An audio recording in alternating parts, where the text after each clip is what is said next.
Shalom! Você está em mais um episódio do podcast Exegese e Exposição. Exegese on demand para você. Aqui é o Davidson Pignon, sou mestre em Ciências da Religião, pastor congregacional, professor de exegese bíblica no seminário e também publisher editorial. Para mim é um grande prazer ter você acompanhando os episódios que lanço todas as semanas neste programa. E aproveitando que você gosta de estudar a Bíblia com bastante profundidade, siga-me nas redes sociais e também conheça todo o material gratuito que eu tenho apresentado para o seu próprio estudo e aprimoramento bíblico. Dê uma olhadinha também nos links abaixo em 2 cursos especiais. O primeiro deles, Introdução à Exegese Bíblica, e o mais recente, A Trindade Revelada nas Escrituras Hebraicas.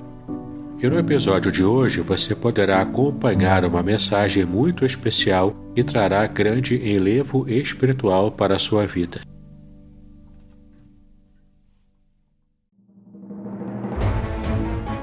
Podcast Exegese e Exposição.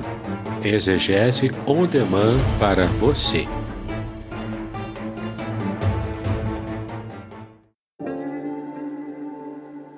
Shalom! Aqui é o Davidson Pignon. Eu ajudo pastores e líderes cristãos a fazer estudos bíblicos na igreja sem ter problemas com interpretações bíblicas erradas. Então, se você está pensando em compreender a sua Bíblia com segurança, não deixe de assistir a mais conteúdos como este aqui neste canal.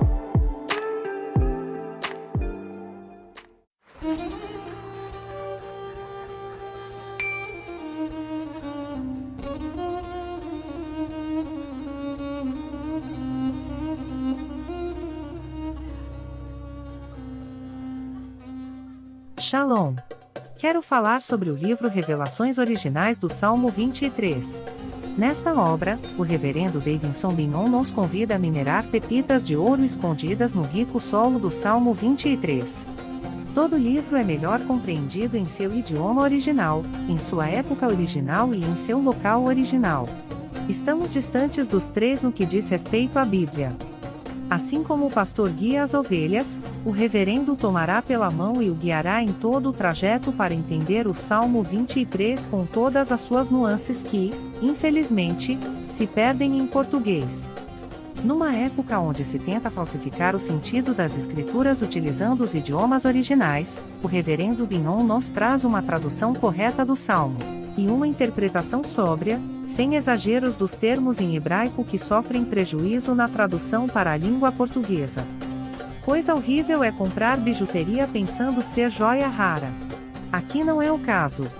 Realmente você aprenderá a minerar pepitas de ouro com este livro. As minhas já estão guardadas no cofre. Você se surpreenderá e se emocionará com a profundidade dos sentidos das palavras do Salmo 23. Espero que este livro seja um refrigério para a sua alma, assim como foi para a minha. E que você entenda que, mesmo que esteja passando por um deserto escaldante agora, o Divino Pastor lhe guiará até águas frescas e tranquilas.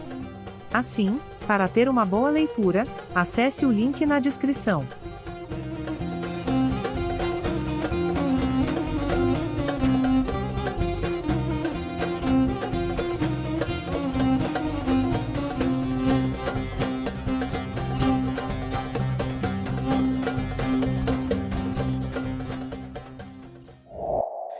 Atos 2, apenas um verso, o verso 1 que diz assim: Ao cumprir-se o dia de Pentecostes, estavam todos reunidos no mesmo lugar. Ao cumprir-se o dia de Pentecostes, estavam todos reunidos no mesmo lugar. Deus abençoe a leitura e também a meditação da sua palavra. Lucas, ele vai introduzir, numa perspectiva histórica, o grande acontecimento que marca o livro de Atos dos Apóstolos, que é o derramamento do Espírito Santo. É um evento da redenção. 50 dias antes desse evento, a crucificação, morte e ressurreição do Senhor aconteceu, na festa da Páscoa. E agora o grande e esperado momento de se cumprir a promessa do Senhor Jesus de que os seus discípulos, nós inclusive, não ficaríamos órfãos, mas teríamos a companhia permanente do Espírito de Deus.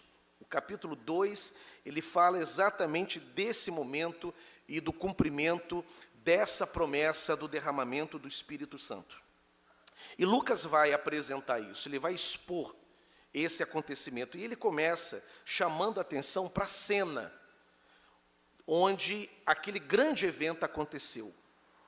E Lucas vai dizer que os discípulos, juntamente com as mulheres, inclusive parentes, ele já disse isso no capítulo 1, eles estavam reunidos no certo lugar que sabemos que era o cenáculo, porque ele cita o cenáculo no capítulo 1. E ele vai dizer que todos estavam reunidos. Todos. Todos quem? 120 irmãos reunidos. Todos, e não poucos. Todos, e não alguns. Eram todos, e não a maioria dos 120.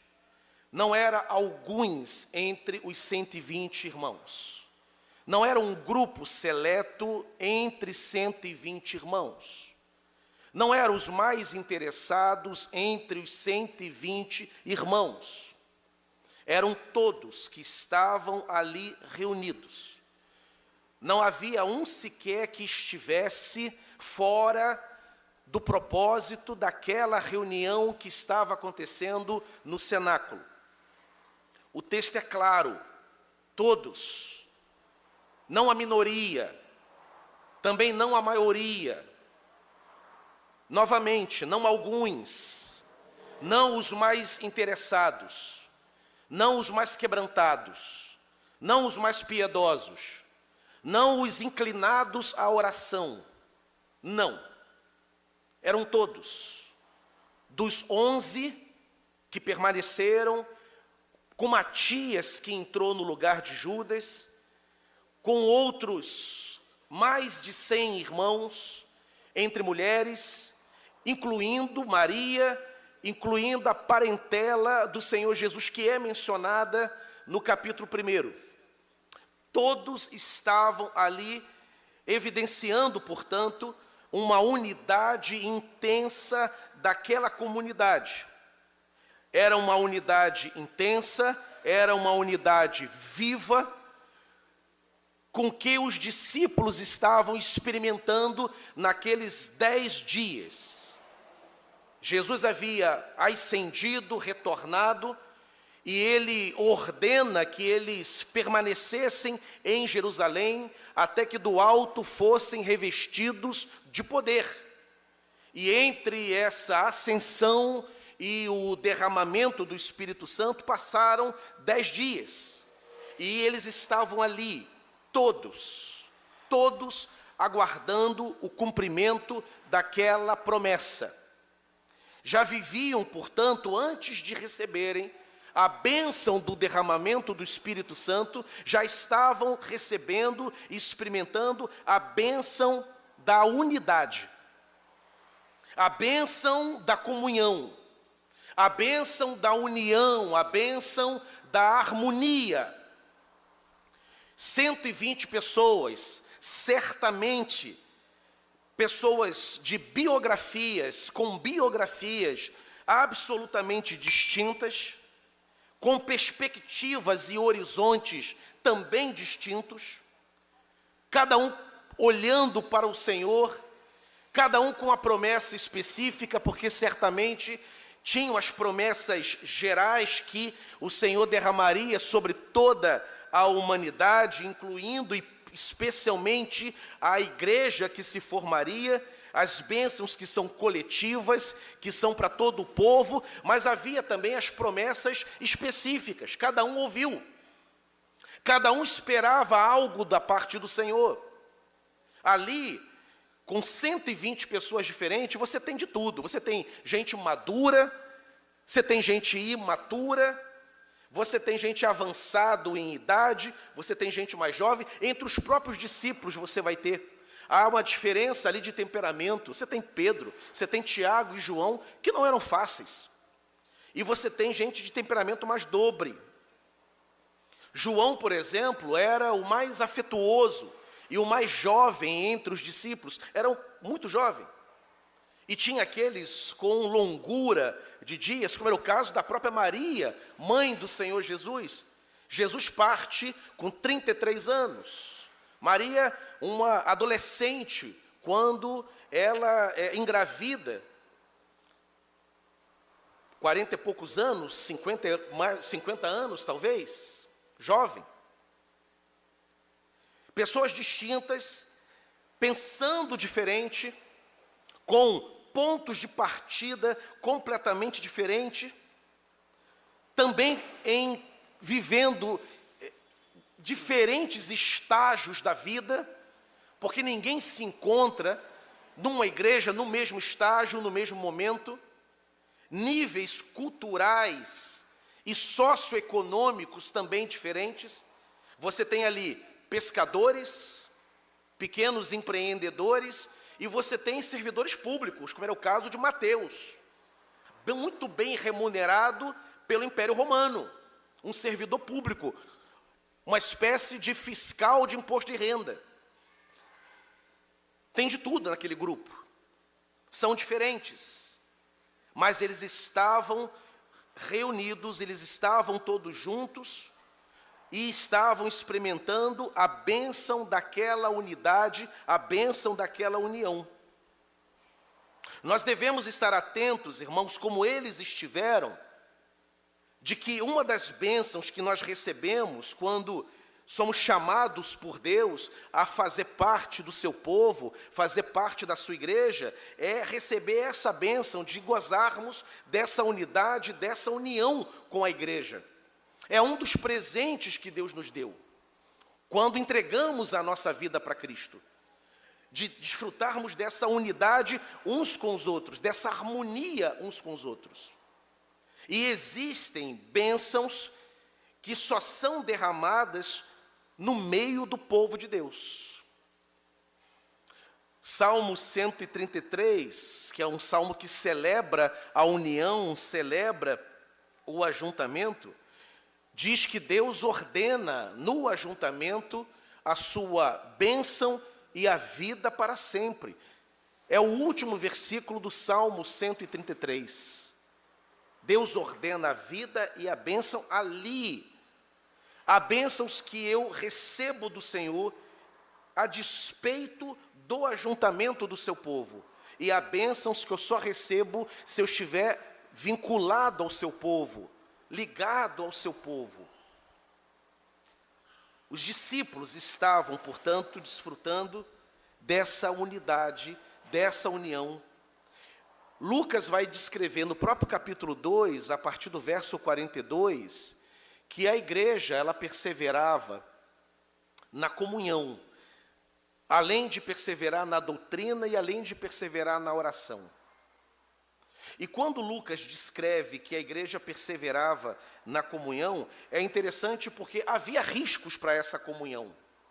Havia desafios para essa comunhão. Porque não é fácil você reunir 120 pessoas, como estavam reunidas naquela reunião de oração ali no cenáculo. Gente diferente, pensando diferente, mas estavam caminhando juntos. Estavam esperando o derramamento do Espírito de Deus, acreditavam que Deus iria cumprir a sua promessa. E nesse ajuntamento, desafios à comunhão surgem. Nenhum lugar da Escritura é nos informado de que seria fácil o ajuntamento, de que seria fácil congregar, que seria absolutamente tranquilo a caminhada no meio do povo de Deus. Não, não é. Existem desafios, existem situações que tentam perturbar a harmonia de uma igreja. Satanás, ele tenta semear discórdias no meio da congregação.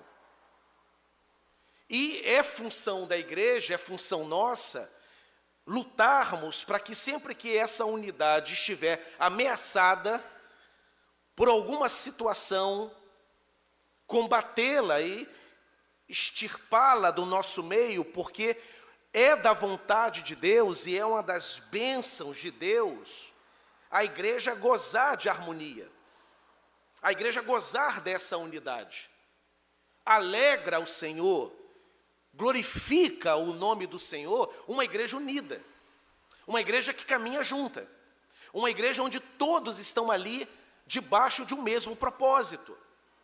É da vontade do Espírito Santo proporcionar isso para a igreja. Agora, não sejamos ingênuos. Surgem situações que ameaçam essa unidade e essa harmonia. E quando isso acontecer, é sinal de maturidade de toda a igreja colocar essas situações para longe do meio do povo. Porque vai surgir problemas de relacionamento, problemas na caminhada, numa palavra proferida, num jeito em que às vezes as coisas acontecem, uma percepção diferente da obra de Deus, por onde a obra do Senhor tem que ser realizada, tudo isso pode surgir. Mas o exemplo da igreja primitiva é de que, mesmo unidos, e quando essas situações, essas tensões surgiam, os discípulos, em nenhum momento eles permitiram que houvesse qualquer tipo de desequilíbrio e qualquer tipo de desarmonia naquela primeira comunidade. É da vontade de Deus que a igreja seja unida. A unidade é uma das maiores dádivas de Deus e, detalhe, uma das exigências de Deus para a igreja. Porque Deus, Ele é trino. Há uma harmonia na Trindade, há um relacionamento na Trindade. Você não pode se contentar apenas com a sua salvação. Nós não fomos chamados apenas para sermos salvos e estarmos salvos e irmos para o céu. Nós fomos chamados pelo mesmo Deus que nos salvou para compor a sua igreja, para andarmos em comunhão, para sermos pastoreados, para sermos exortados, para sermos exortadores. A exortação ela é mútua. A oração uns pelos outros é uma oração mútua, é um chamado da parte do Senhor. Os discípulos estavam vivendo essa bênção dessa unidade. É impossível uma igreja ser cheia do Espírito e não desfrutar dessa bênção chamada unidade. É um dos frutos do Espírito. É uma das evidências de que Deus está abençoando a igreja, é quando a igreja desfruta desses relacionamentos vivos, intensos. Agora, não sejamos emocionais aqui. Esse chamado à unidade não significa que nós não teremos em algum momento algum desencaixe nas nossas relações. Isso vai acontecer na dinâmica do ajuntamento. De vez em quando, alguma situação surge entre irmãos. E perceber isso e corrigir isso é um chamado e um dever de cada um de nós. Mas todos estavam ali reunidos, esperando o cumprimento da promessa do Espírito Santo. Deus deseja ver, o Senhor quer receber como resultado da obra que Ele está realizando no meio da igreja, entre tantas bênçãos, também a bênção dessa unidade. E uma igreja, para ser realmente abençoada, é uma igreja em que todos estão caminhando na direção do cumprimento da vontade do Senhor. Ninguém ficou de fora ali. O Espírito Santo foi derramado sobre todos eles. O Espírito Santo não pode ser derramado onde houver desunião. Veja, portanto, que primeiro eles se uniram e, finalmente, no 10º dia da oração, o Espírito Santo, estava sendo derramado sobre cada um deles. A igreja, ela é uma bênção no mundo. A igreja é um presente de Deus para os homens. Termos uma família de fé, termos um lugar em que nós podemos chegar, expor as nossas dificuldades e sabermos que ali nós encontraremos intercessores, conselheiros, amigos, irmãos. Isso é uma dádiva, isso é um presente da parte do Senhor. Ter uma família de fé. Ter uma igreja em que você pode dizer assim, essa é a minha igreja, eu encontrei a minha igreja, esse é o meu povo. Eu lembro quando, conversando com a esposa de um colega, e ele tinha acabado de assumir o pastorado de uma igreja local, estávamos almoçando juntos, e aí eu percebi, logo naqueles primeiros dias em que o pastor assumiu a igreja, a irmã um tanto calada, né? E aí perguntei, o que houve? O que está acontecendo? Ela disse, eu estou com saudade do meu povo, saudade da minha igreja. É isso. Ter uma comunidade de fé. Saber que você pode contar com irmãos que oram por você. E não só irmãos que oram por você na hora da sua dor, da sua dificuldade, quando você e sua família enfrentam um problema, uma tribulação, mas saber também, poder também ter com quem se alegrar. Porque a igreja não é só para que nós oremos em favor das nossas dificuldades, para que Deus nos alivie, mas a igreja é o lugar também em que nós nos alegramos com aqueles que se alegram. A igreja é um lugar de testemunhos. A igreja é o lugar em que a vitória do teu irmão te alegra. Como é bom ver quando alguém é abençoado e vem contar a bênção. Minutos atrás, eu saindo lá de trás, ali do corredor, o sorriso da Vânia, de ponta a ponta, pastor, é menina, vai se chamar Bela. A alegria com que compartilhou. Vitórias pessoais que podemos compartilhar. Quando um irmão é abençoado de alguma maneira, e ele pode compartilhar com a igreja que ele recebeu aquela determinada bênção, porque ele tem a família de fé dele. Irmãos que são curados. Essa semana agora foi uma semana de compartilhamento de testemunhos de irmãos que foram curados, de irmãos que progrediram nos seus tratamentos. E a reação dos irmãos que estavam orando por aquela bênção, e a alegria com que esses irmãos foram tomados, quando a notícia da cura, a notícia de que houve uma melhora do quadro clínico, a alegria dos irmãos. Quem estava aqui na quarta-feira de oração, ouviu aqui alguns testemunhos que o presbítero Cláudio compartilhou.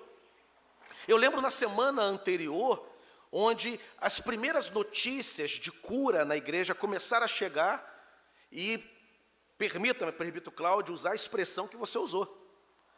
Dirigindo o culto aqui, falei assim, irmãos, eu ia começar o culto, mas o pastor me trouxe aqui algumas notícias boas sobre alguns irmãos que estamos orando, e eu estou com a minha cabeça zoada. De tão alegre que ele estava. É isto. Nós nos alegramos com as vitórias dos nossos irmãos.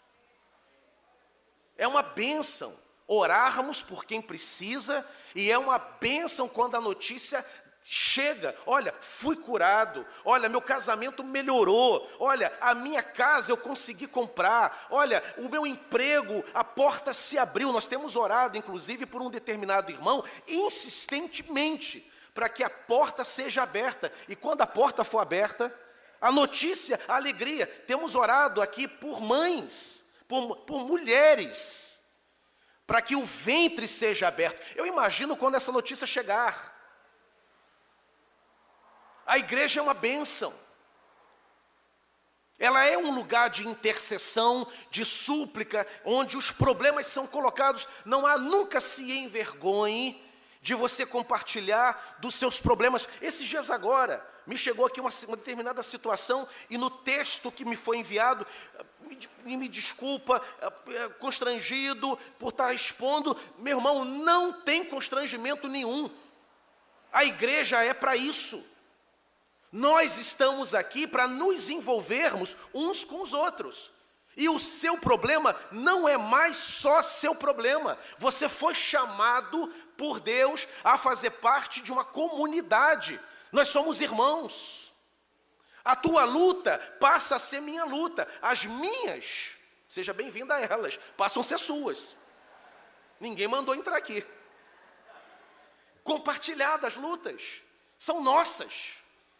E temos que também perder o constrangimento quando uma determinada bênção. Tem irmão que tem vergonha de contar, às vezes é uma bênção até material. Ele tem vergonha de contar, porque acha que pode ser mal interpretado. Meu irmão, conta a bênção. Bênçãos materiais são bênçãos. Somos, portanto, uma família de fé.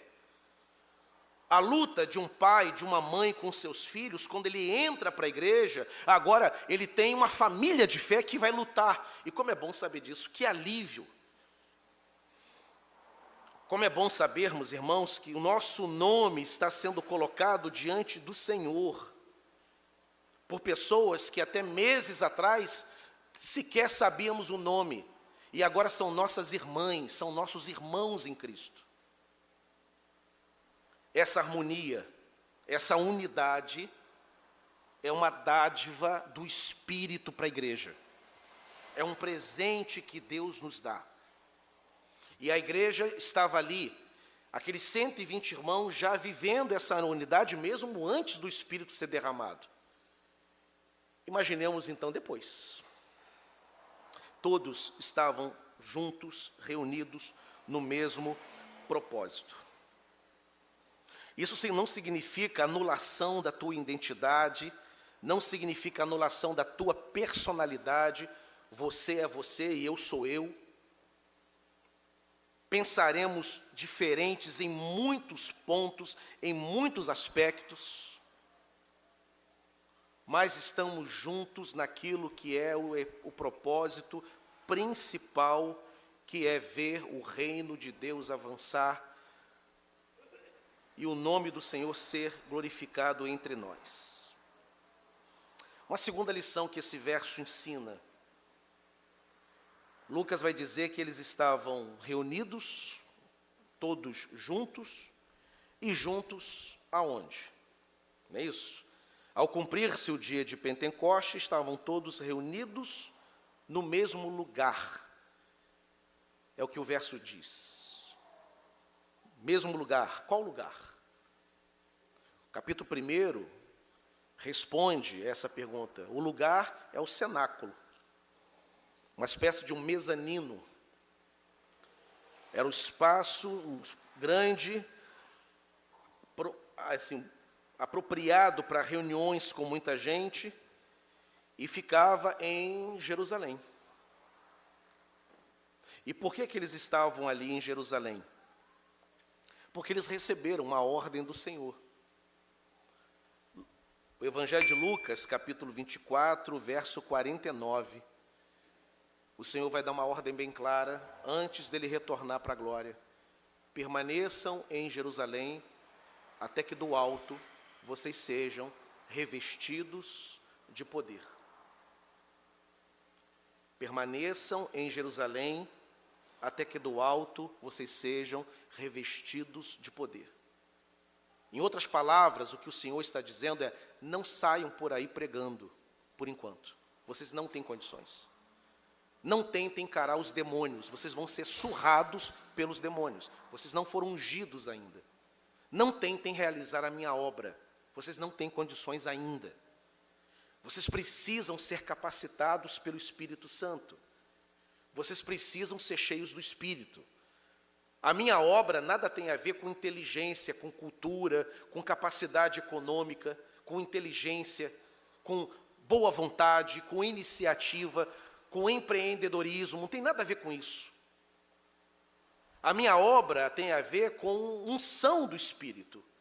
A única forma de fazer o reino de Deus avançar e pregar com autoridade e ver a igreja crescer, o movimento do Senhor acontecer e progredir, a única maneira é com o auxílio, recurso do Espírito Santo, que não foi derramado ainda. Então, esperem em Jerusalém.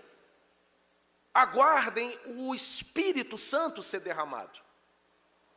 E olha que a pregação é algo urgente, porque a humanidade precisa da pregação.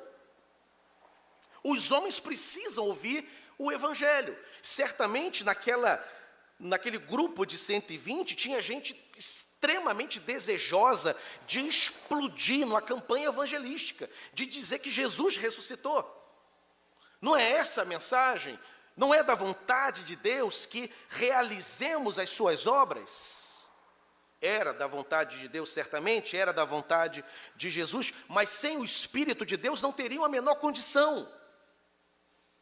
Sem o auxílio do Espírito, sem a autoridade, sem a unção, sem o derramamento do Espírito.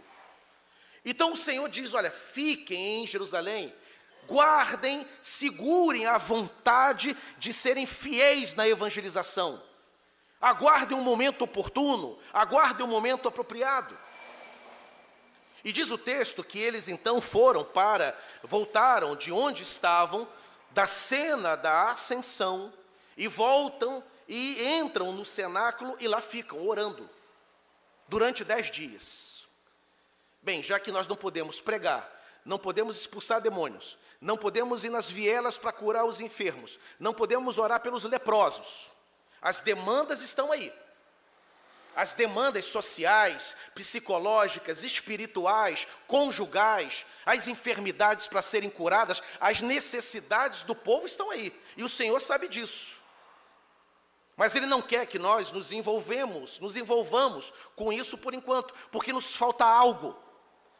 Não basta querer fazer a obra, é necessário estar qualificado para a obra.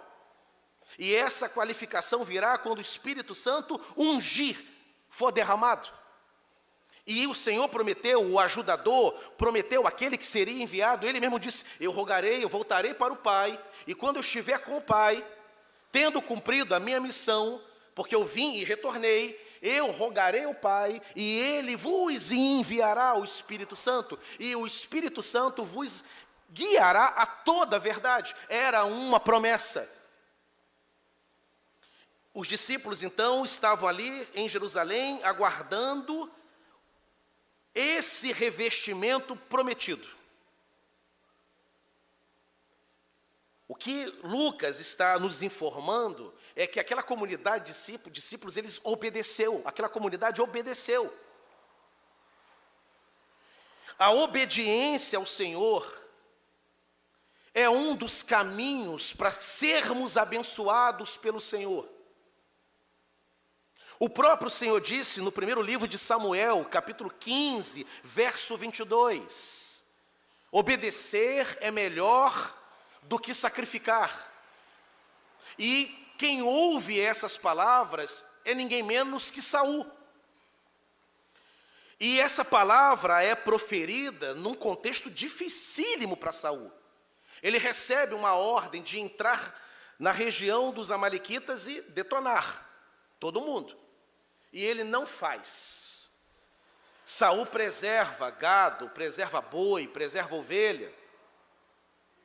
Ele não elimina aquilo que era chamado de despojo de guerra. O Senhor não queria que ele ficasse com qualquer despojo. A ordem foi clara, ainda que seja um dos textos mais difíceis de serem interpretados. Porque Deus ordenou, acaba com tudo, dizima tudo. Eu não quero resquício nenhum. É guerra, é conflito. E eu vou dar vitória. E aí Saul bota para quebrar, mas preserva uma parte do rebanho. Aí vai o profeta Samuel.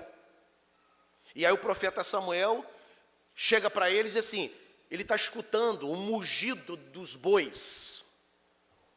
Ele, de onde vem esse mugido? De onde vem o canto desse rebanho? O som desse rebanho vem de onde? E aí Saul responde, olha, isso aí é um gado que eu... São gados, são ovelhas que eu preservei. Ele preservou? Mas o Senhor disse que era para dizimar, que Ele não quer nada desse povo adversário. Não era para preservar, era para eliminar. Aí Saul responde, não, mas é para o Senhor, é para preservar e para a adoração ao Senhor, para louvar o Senhor. Ele está se referindo à degola desses animais no contexto do culto. Porque os animais eram sacrificados, especialmente os cordeiros. E aí é quando vem a famosa sentença, tem porventura o Senhor mais prazer na gordura de novilhos do que na obediência? Saul, não foi isso que o Senhor pediu. Ele não pediu para preservar nada para o culto dele. Ele não pediu que esses animais, ele não ordenou que esses animais fossem preservados e aproveitados no culto. O que ele ordenou é que fossem dizimados. Porque o obedecer é melhor do que sacrificar. Aqueles homens e as mulheres, ainda que houvessem diante deles a grande demanda por almas, a necessidade da pregação, a necessidade de sair por Jerusalém orando pelos enfermos, eles não fizeram. Porque a ordem do Senhor havia sido clara. Fiquem em Jerusalém, não arredem o pé de Jerusalém, até que do alto venha o revestimento. No 10º dia, a porta do céu é aberta. E o Espírito Santo vem com graça, fogo e poder. E os dons de Deus são derramados sobre aquela igreja que obedeceu. Obediência, queridos, é fácil de pregar. É uma aula boa que o professor dá, mas como é difícil, principalmente quando o Senhor exige de nós algo que nos é difícil dar a Ele. E há, na nossa experiência cristã, aquelas renúncias que Deus exige de nós. Obediências que Deus impõe a nós. Aquilo que o Senhor está requerendo de nós. E quando o Senhor exige, quando o Senhor começa a requerer de nós, não adianta você querer negociar com Deus. Você vai perder sempre se você tentar negociar com o Senhor. Ele não aceita não como resposta. Imaginemos se algum daqueles 120, querendo ser mais espiritual do que Deus, querendo ser mais santo do que Deus, saísse ali daquela comunidade para tentar pregar. O Senhor mandou que ficássemos aguardando. Mas tem muita gente precisando ser salva aqui. Vou pregar, vou antecipar esse negócio. Perderia a benção do derramamento do Espírito Santo. Meu querido, o Senhor sabe o que está exigindo de você. Ele sabe o que está requerendo, Ele sabe que é necessário requerer de nós, exigir de nós. E a única resposta que nós podemos dar ao Senhor é a nossa obediência, para que a bênção do Senhor venha. Obedecer é melhor do que sacrificar. Às vezes a gente tenta negociar com Deus. Senhor, mas está tudo indo bem, está tudo indo certo. Eu estou feliz aqui, o Senhor está abençoando, por que o Senhor está pedindo isso? Por que o Senhor está querendo isso? Por que o Senhor está mostrando isso? Por que esses incômodos estão vindo? Por que o Senhor está me dirigindo dessa maneira, nessa direção? Uma outra coisa que eu aprendi na minha caminhada, irmãos, é que Deus não nos deve satisfação alguma. Ele nos chama para confiar nele, na certeza de que tudo que Ele provê, tudo que Ele ordena, ainda que não fique muito claro no início, é para o nosso bem. Ao Senhor, a única resposta que o honra é a obediência sem questionar. Senhor, é difícil, eu vou admitir, é incômodo fazer o que o Senhor está ordenando, não é confortável, mas eu vou fazer, porque eu sei que é o melhor para mim, e sei que no final o Teu nome será glorificado na minha vida.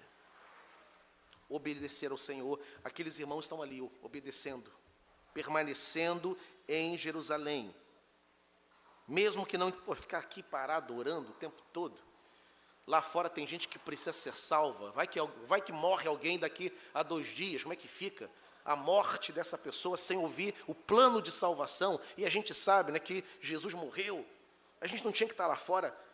Nenhum deles, estavam ali orando, obedecendo, na certeza de que Deus sabia o que estava fazendo, e Deus sempre sabe o que Ele está fazendo. Quero lembrar também a igreja, os irmãos, de que a obediência traz a unção. Quem obedece é ungido pelo Espírito Santo, a obediência traz a unção.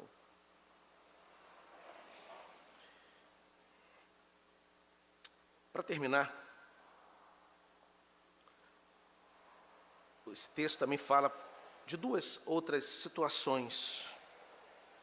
Fala também de uma oração perseverante que aquela comunidade experimentou, uma oração perseverante que aquela comunidade viveu. Eles estavam ali reunidos no mesmo lugar, orando. O ajuntamento deles não era apenas para convivência. Eles estavam juntos, orando, pedindo que o Senhor cumprisse a sua promessa de derramar o Espírito Santo. O ajuntamento por si mesmo, ele não é edificante. O ajuntamento, ele é abençoador, ele glorifica a Deus, uma igreja honra a Deus, quando essa igreja, quando esse ajuntamento busca a face do Senhor.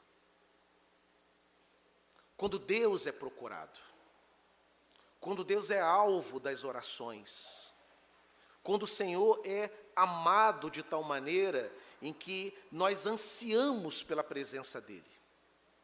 Quando nós batemos na porta insistentemente, e a Bíblia nos ensina a persistirmos, a sermos persistentes, a sermos perseverantes, a pedir que a porta seja aberta, e só sair da presença do Senhor quando formos abençoados.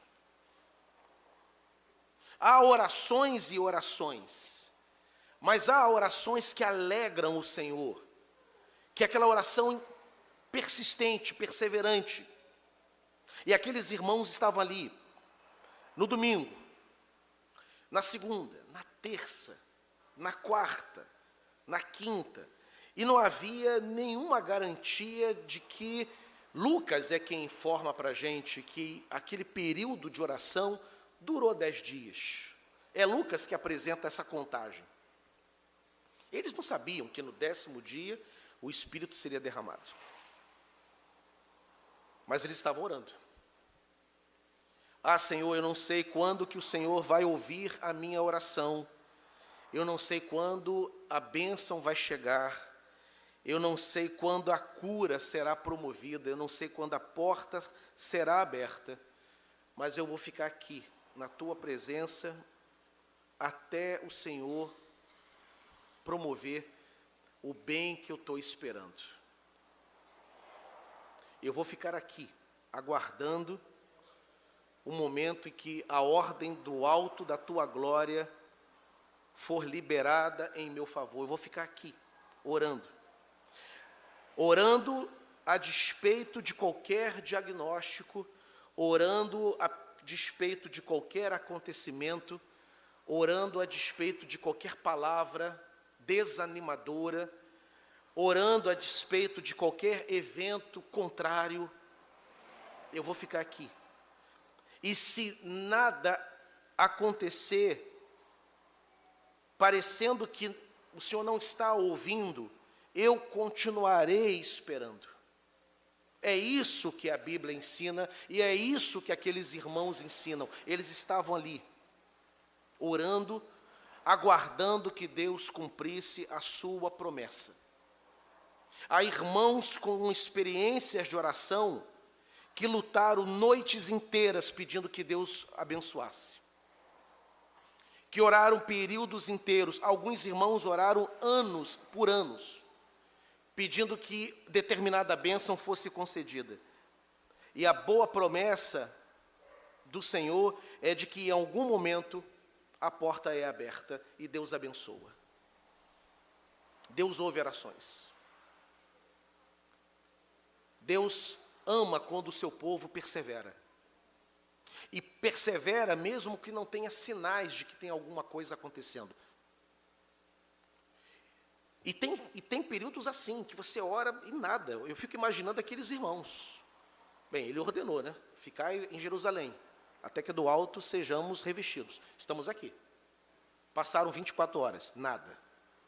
48 horas, nada. 72 horas, nada. 96 horas, nada.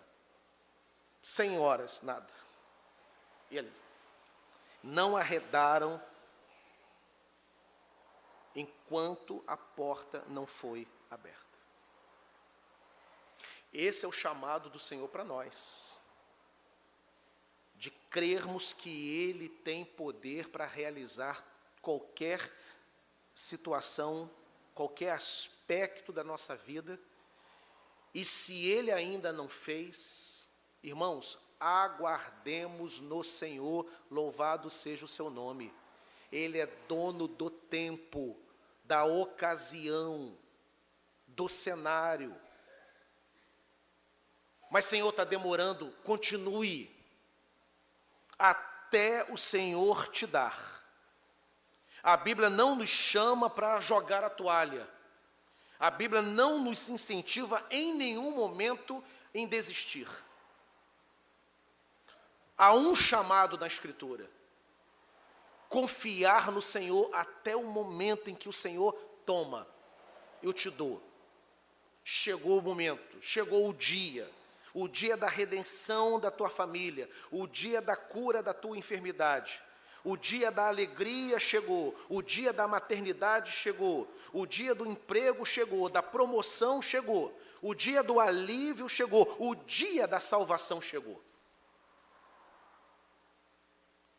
10 dias que pareciam intermináveis. Nenhum deles, quer saber de uma coisa, Pedro? Foi um prazer ter estado entre vocês. Eu estou aqui desde domingo, hoje já é quinta, nada aconteceu. O Senhor disse que o Espírito seria derramado, nem arrepio eu sinto nessa reunião, está monótona, está chata, não está alegre. Eu vou embora. Perderia. No 10º dia, Lucas vai dizer no verso 2, que eu não vou expor hoje. De repente, veio do céu um vento impetuoso encheu toda a casa onde estavam reunidos. De repente, ou seja, em algum momento, a bênção começa a se aproximar. E a bênção alcançará aqueles que estavam aguardando pela bênção do Senhor. Meu querido, aguarde pela tua bênção. Persevere em oração. Espere, pois, no Senhor. A tua bênção vai chegar, louvado seja o nome do Senhor. Ela vai chegar. Lucas vai dizer que foi no dia de Pentecostes, né? Pentecostes, também chamada de festa das semanas, também conhecida como a festa da colheita, foi instituída no Antigo Testamento, aparece no livro do Êxodo, aparece no livro de Levíticos. Ela acontecia essa festa no 50º dia após a colheita de cereais. 50º dia após a colheita de cereais. Por isso, Pentecostes. 7ª semana após a Páscoa. 7ª semana após a colheita dos cereais. Que analogia linda, né? Deus é um Deus, além de tudo, ele é poético. Porque a igreja ali, aqueles 120 irmãos, estavam na iminência de uma grande colheita também. A colheita de 3.000 homens, 3.000 almas que se converteriam, 3.000 homens que seriam batizados, quando Pedro se levantaria e pregaria, explicando o fenômeno que estava acontecendo ali. 3.000 pessoas iriam se render à pregação de Pedro. Uma grande colheita. Há uma grande colheita de bênçãos para recebermos da parte do Senhor. Há muitos frutos também para serem colhidos, que Deus deseja distribuir entre nós. Há também, querido, na tua vida, uma grande colheita. Você também vai ter o seu Pentecostes. Você vai ter também o seu momento com o Senhor, e o Senhor vai abençoar ricamente a tua vida. Permaneça firme, unido, não se desgarre, não perca a comunhão de vista, obedeça ao Senhor e persevere em oração. Há uma promessa para nós, do Senhor nos abençoar, e Ele vai abençoar, para a glória do seu maravilhoso nome, e que todo o povo de Deus diga amém. Louvado seja o nome do Senhor.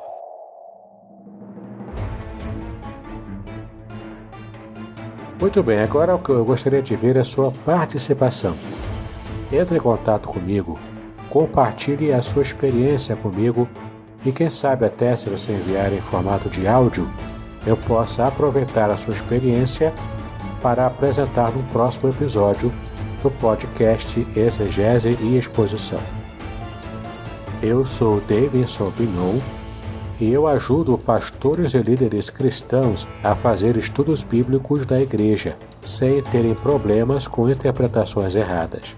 Se você então está pensando em compreender a sua Bíblia com segurança, não deixe de assistir a mais episódios como este aqui. Então, assine o canal, acione o sininho, curta, comente e também compartilhe. Ajude-me a ampliar o alcance com estudos bíblicos de qualidade na internet. Que Deus abençoe os seus estudos, paz e bênção sobre a sua vida.